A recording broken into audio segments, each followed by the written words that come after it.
Datuk Seri Johari, calon Barisan Nasional Tioman, mengucapkan beliau. Datuk Luqman Adam, saraf ceramah kita sekarang ini. Datuk Muhammad Rafiq, bekas Naib Presiden PPBN yang keluar daripada PPBN dan sekarang memilih parti untuk masuk ke mana. Beliau ada di sini. Rakan-rakan daripada Parti Amanah, daripada Parti PKR dan Parti JAP. Calon Amanah, Saudara Fazli. Mana dia? Saudara Fazli, dia dah. Okey. Ini satu yang luar biasa untuk diri saya. Dari pertama seumur hidup ialah perlu ada kali pertama dalam perkara-perkara. Kali pertama dalam hidup saya berada di atas pentas, di hadapan saya bukan orang UMNO BN, tetapi rakan-rakan daripada yang menyokong kerajaan perpaduan. Saudara-saudari sekalian, apabila kita adakan PRU, dia bukan PRN, bukan PRK, PRU untuk Don Tioman ini satu perkara yang menarik dan satu perkara yang menjadi pilihan. Ada dua sahaja. Saya ini agak demam sebab baru balik daripada Pulau Tioman, merendah, hujan, naik motor pergi rumah ke rumah. Ingat masa kuat tu rupanya dah tak berapa kuat, jadi demam sikit, jadi suara lain. Tak apalah. Orang-orang di kawasan Don Tioman ini perlu membuat dua pilihan. Pilihan pertama, nak jadi kerajaan. Pilihan kedua, nak jadi pembangkang. Saudara, di peringkat pusat kita sudah ada kerajaan perpaduan, di peringkat negeri kita sudah ada kerajaan perpaduan. Adalah amat rugi kalau kita tersilap pilih, iaitu memilih selain daripada calon Barisan Nasional, akan menyebabkan kita di Don Tioman ini menjadi pembangkang. Saya nak tanya, nak jadi kerajaan atau nak jadi pembangkang? Tolong beritahu masyarakat Cina yang ada dalam kawasan kita. Mengundi Datuk Seri Johari dan dia menang, kita jadi kerajaan untuk Don Tioman. Kalau mengundi orang lain, terutama PN, maka apa yang akan berlaku ialah kita jadi pembangkang. Kalau Don Tioman ini termasuk dalam pembangkang, macam mana kerajaan negeri nak memberi perhatian yang lebih? Sebab dah jadi pembangkang. Bagaimana kerajaan pusat nak memberi perhatian kepada Tioman? Sebab dah jadi pembangkang. Malam tadi saya ceramah di Kampung Tekik di Pulau Tioman. Saya menyebut 38 juta ringgit telah berjaya diusahakan oleh Datuk Seri Johari ketika beliau menjadi Exco, iaitu wang daripada Suruhanjaya Tenaga, iaitu daripada TNB, untuk menstabilkan keseluruhan elektrik di Pulau Tioman. Dan Pulau Tioman sekarang ini elektriknya stabil, elektriknya tak putus-putus, elektriknya bukan sekejap ada sekejap tiada. Ini kalau kita jadi kerajaan, Datuk Seri Johari boleh membantu dalam bab ini. Dan kalau kita juga jadi kerajaan, sebagaimana yang MD telah umumkan, tambang diturunkan pada RM60 pada RM20, tambang feri untuk kita pergi ke pulau, salah satu pulau yang cantik di dunia, bukan di Malaysia sahaja, tapi di dunia, ialah Pulau Tioman. Dan kita memerlukan pembangunan pusat dan negeri untuk membangunkan Pulau Tioman sebagai pulau pelancongan dan juga kawasan kan di tempat di mana beradanya Don Pulau Tioman, Don Tiomani. Itu amat jelas pilihan kita. Pilihan kita ialah kita perlu jadi kerajaan dan kita jangan jadi pembangkang. Setuju atau apa setuju? Itu perkara bab utama yang ingin saya sampaikan. Bab kedua, pihak di luar sana tuduh kita ni UMNO terutamanya rasuah dan sebagainya. Maka saya nak menyebut itu adalah kerja-kerja yang dibuat oleh Tuan Mahathir ketika era kerajaan PH 22 bulan. Mereka, apa yang mereka buat, pemimpin-pemimpin mereka dilepaskan, pemimpin-pemimpin kami dihadapkan ke mahkamah. Kes Datuk Seri Najib akan didengar kes bosku ini. Saya tahu orang Pekan memang suka dan sayang pada bosku. Kes beliau akan didengar pada bulan Januari ini. Sama ada beliau akan terus masuk penjara atau tidak, dipanggil judicial review. Saya nak maklum pada tuan-tuan, akibat daripada beliau masuk penjara diberikan image tidak baik kepada kami dan menyebabkan kami menang cuma 30 kursi.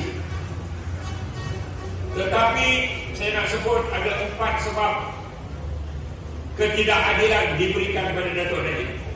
Pertama, sepatutnya Queen Counsel, seorang peguam yang amat hebat daripada UK untuk membantu tim Datuk Najib, sepatutnya diberi peluang Queen Counsel itu, tetapi ditolak dengan alasan bahawa peguam berkaitan tidak tahu bahasa Melayu.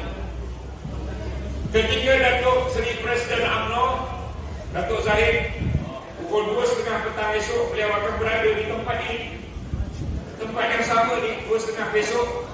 Datuk Seri Zahid Hamidi akan ada di sini, Timbalan Perdana Menteri Malaysia. Ketika kes beliau dibuang, 40 kes dibuang, beliau dibebas dan dilepaskan 40 kes di Mahkamah Shah Alam. Hakim itu membaca daripada mula sampai akhir, judgementnya semua dalam bahasa Inggeris.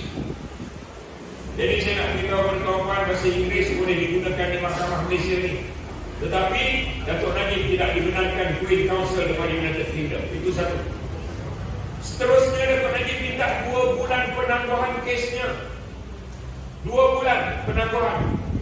Kerana Tan Sri Shafie memberikan 230 dokumen kepada Datuk Zaid Ibrahim. Satu dokumen tebal 3 inci, jumlah muka surat 30,000 muka surat. Bagaimana Pekuan Bela yang baru nak menghabiskan meneliti dokumen sebanyak itu? Maka diminta ditangguh, tetapi tidak dibenar tangguh. Datuk Seri Anwar 70 kali penangguhan kes dia ketika beliau berhadapan dengan kes. Datuk Najib minta tangguh sekalipun tidak dibagi. Ini saya nak beritahu bagaimana proses keadilan itu banyak orang perhatikan. Sebab ketiga, tuan-tuan, suami pada ketua hakim telah membuat tulisan yang berpihak, tak suka Datuk Najib. Sepatutnya kalau kita merujuk satu kes yang selalu dijadikan rujukan di luar negara, perkara itu adalah satu perkara yang menyebabkan ketua hakim sepatutnya mengundurkan diri. Tetapi ketua hakim tidak mengundurkan diri di Mahkamah Persekutuan untuk membuat keputusan Datuk Najib. Perkara keempat, Hakim Nazla. Saya selaku Utusan Agung UMNO telah meminta agar SPRM mengesahkan satu laporan SPRM yang tular di media massa, di media sosial, laporan siasatan SPRM terhadap Hakim Nazla. Kalau tuan-tuan nak tahu, ada 2 perkara dalam laporan itu. Perkara pertama, yang wang 1 juta ringgit dalam akaun Nazla itu memang duit dia. SPRM siasat itu memang duit dia. Siasatan kedua yang paling besar dan paling penting, memang sah Hakim Nazlan ada konflik kepentingan. Datuk Roman dia nak ceramah balik. Saya sekejap lagi saya habis. Saya rumuskan. Tuan-tuan, kalau seseorang itu hakim ada konflik kepentingan terhadap anak buah yang beliau hadiri, tetapi tidak menyatakan konflik kepentingan itu, hakim tersebut melanggar etika kehakiman dan boleh didakwa. Tacaha Putra Sakutra Gali Banakam. Yang mati Cikgu Khairul, pengurusi majlis kita pada malam ini, rakan-rakan daripada Pakatan Harapan, saya difahamkan malam ni daripada PKR ramai, daripada DAP pun ramai, daripada MIC pun ada, daripada UMNO pun ada. Saya ucapkan selamat datang kepada semua pada malam ini. Jadi sementara kita menanti kehadiran Yang Amat Berhormat Menteri Besar Negeri Pahang, malam ini saya nak mengulas secara ringkas tentang apa yang berlaku dalam senario politik negara kita. Dan insya-Allah sekarang ni Yang Amat Berhormat berada di Tanjung Lumpur. Jadi di Tanjung Gemuk. Selepas ini tuan-tuan, kita akan adakan sesi soal jawab sampai kehadiran Yang Amat Berhormat Menteri Besar.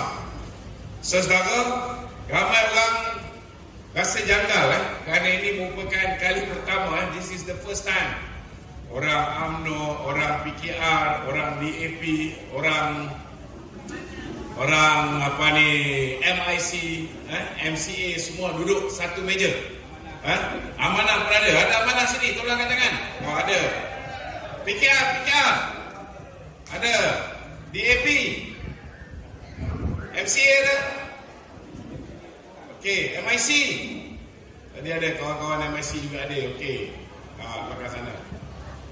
Saudara, kita semua masa pilihan raya yang lepas masing-masing menentang satu sama lain. Betul tak? UMNO BN kami bekerja untuk memastikan BN boleh menang pilihan raya dan boleh memerintah bersendirian.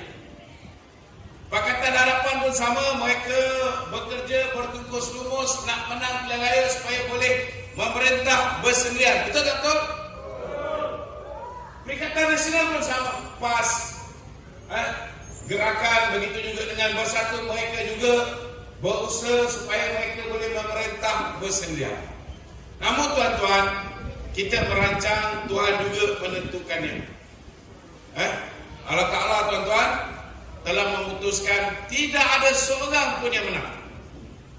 Walaupun kita lihat ada yang dapat undi jumlah kursi lebih ramai, Pakatan Harapan paling banyak, diikuti oleh Perikatan Nasional paling banyak, diikuti oleh Barisan Nasional, diikuti oleh GPS, GRS dan ramai lagi tuan-tuan.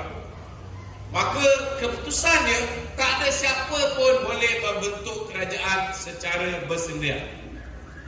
Ini menyebabkan saudara Kebawah Dunia Yang Maha Mulia Seri Paduka Baginda Yang di-Pertuan Agong telah memanggil Datuk Seri Anwar Ibrahim, pengurusi Pakatan Harapan, dan memanggil Tan Sri Muhyiddin Yassin, pengurusi Perikatan Nasional, untuk datang ke istana.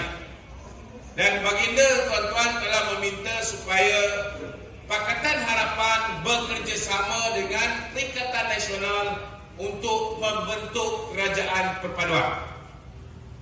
Macam mana timbul perkataan kerajaan perpaduan ini?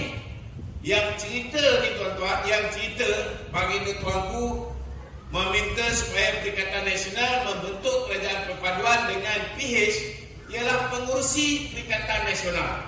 Hari ini dia kata kerajaan kita ini bukan kerajaan perpaduan. Ini dia cakap pula. Padahal pengurusi Perikatan Nasional Tan Sri Muhyiddin sendiri yang cakap ke bawah dunia tuanku meminta supaya kita wujudkan kerajaan perpaduan. Tetapi tuan-tuan, angkuhnya Tan Sri Muhyiddin Yassin di hadapan ke bawah dunia tuanku sendiri tuan-tuan, dia kata, dia tulis tuan-tuan, dia tulis bila ada borang diisi sama ada Perikatan Nasional bersetuju ataupun tidak untuk menyertai kerajaan perpaduan ini. Di hadapan tuanku yang di-Pertuan Agong, saudara Muhyiddin, dia potong perkataan bersetuju, dia pilih dan tanda tangan tidak bersetuju untuk mewujudkan kerajaan perpaduan. Kemudian Datuk Seri Anwar Ibrahim bila diminta oleh kebawah dunia tuanku, dititah oleh tuanku, sama ada dia setuju untuk buat kerajaan perpaduan ataupun tidak. Datuk Seri Anwar tulis setuju. Jadi sekarang ni yang setuju Datuk Seri Anwar seorang. Dia boleh buat kerajaan dan dia boleh wujudkan apa yang dipanggil sebagai minority government. Tetapi kalau minority government, dia tak boleh luluskan belanjawan yang kena dibentangkan tahun ini juga supaya kaki tangan awam tahun depan ada gaji, boleh bayar gaji.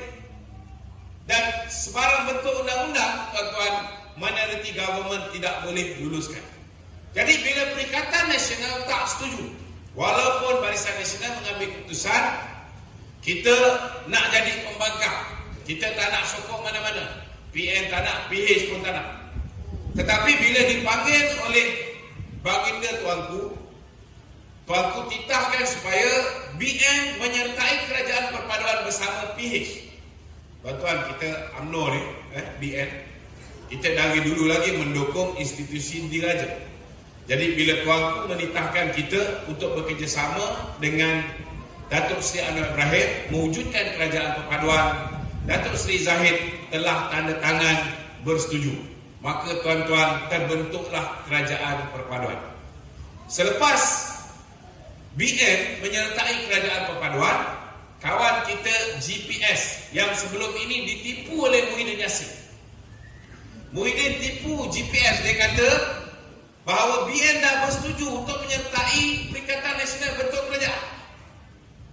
Lepas tu baru mereka tahu sebenarnya hanya lebih kurang 10 orang telah dicuri oleh Tan Sri Muhyiddin Yassin untuk tanda tangan SD secara peribadi. Yang mereka tak sedar, tuan-tuan, zaman dulu mereka curi orang, dia curi 16 orang daripada UMNO, dia curi lagi 9 orang daripada PKR, kemudian ada 4 orang lagi, termasuk satu daripada DAP, lompat pergi bebas. Masa tu boleh curi sebab tidak ada akta lompat parti. Masa tu SD persendirian ni, tuan-tuan, SD peribadi ahli-ahli MP ni boleh pakai. Tetapi selepas ada anti-hopping law ataupun akta lompat parti, tuan-tuan, SD peribadi ni tak boleh pakai lagi. Apatah lagi kita di peringkat Barisan Nasional, setiap ahli parlimen sebelum jadi calon, mereka telah tanda tangan akta janji yang mengatakan mereka tak pernah sign sebarang SD kepada sesiapa, dan mereka berjanji tidak akan memberikan SD kepada sesiapa, dan mereka berjanji, tuan-tuan, mereka memberikan kuasa kepada pengurusi BN Datuk Zahid untuk berunding dan membuat keputusan bagi pihak mereka dengan parti mana mereka nak bekerjasama membentuk kerajaan. Jadi apa yang dilakukan oleh Datuk Seri Zahid, tuan-tuan, ialah legitimate, dia sah dari segi undang-undang. Dan selepas BN join, selepas kita punya GPS join, kemudian kita punya GRS join, kemudian warisan pun join kita ada KDM, kita ada bebas 2 orang, tuan-tuan, kita ada 148 kursi dan kita ada 2/3 majoriti. Alhamdulillah. Saya ucap selamat datang kepada Datuk Seri Ahmad Maslan, Setiausaha Agung UMNO. Satu tepukan gemuruh untuk beliau. Ini bukan calang-calang orang, tuan-tuan.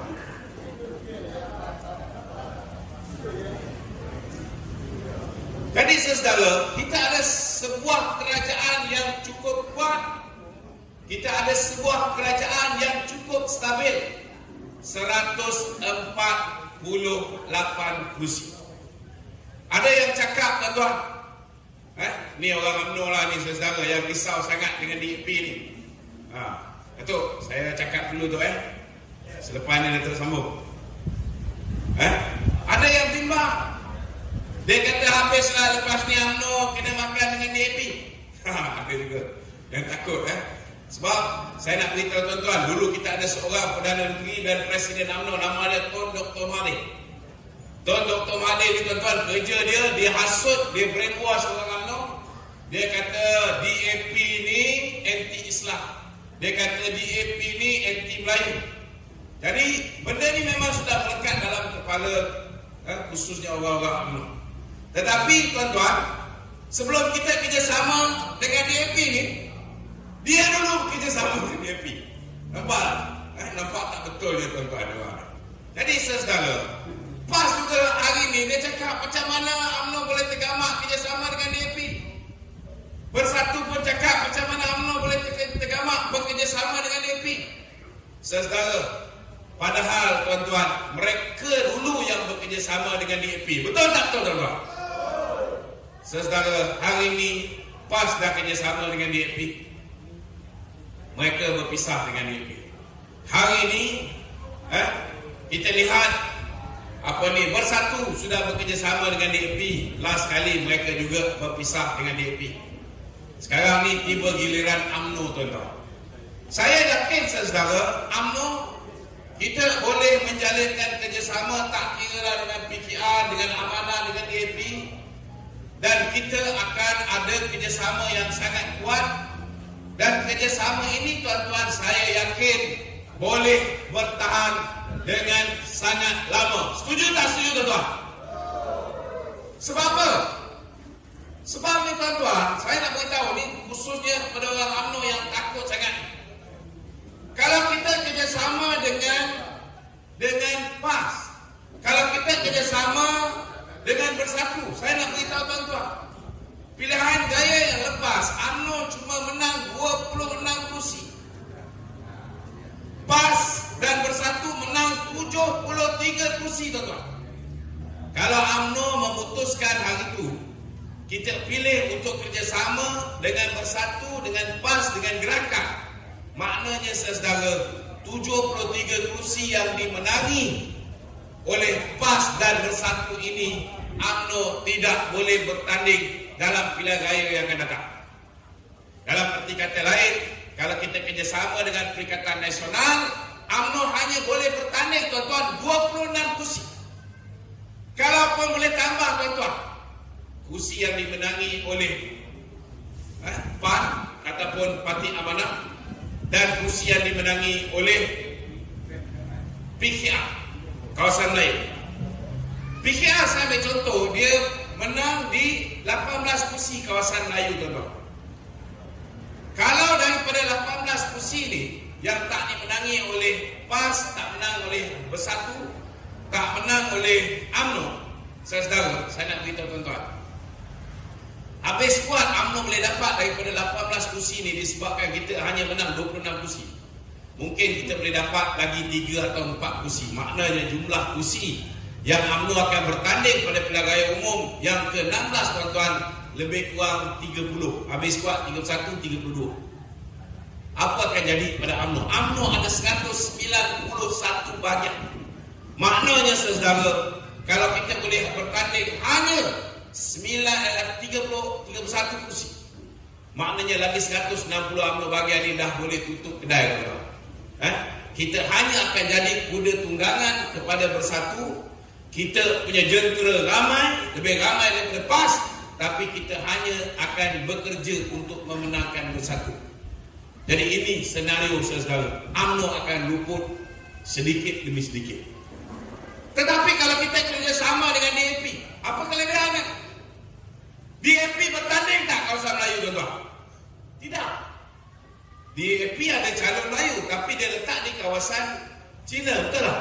Dia letak di kawasan India. Dia tak akan bertanding kawasan UMNO bertanding. Betul tak betul? Kita tak bertakut.